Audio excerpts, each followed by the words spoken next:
Lying at the foot of snow-capped mountains, Yubong village of Deqian County in China's Yunnan is home to 42 Tibetan families.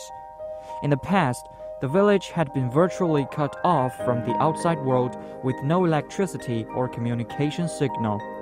In 2012, with the installation of electric wires, Yubong village ended a long history of relying on kerosene lamps for nighttime lighting.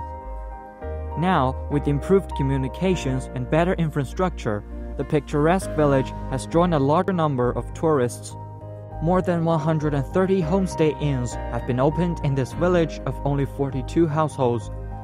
As the Spring Festival usually sees the peak of electricity consumption, power supply worker Wang Deng and his colleagues need to reinforce the electricity supply equipment before the influx of tourists. 今天来主要是给用户更换线路，随着用电负荷增加，他们的线路已被烧毁。今天进行了一个更换，难度主要是2点。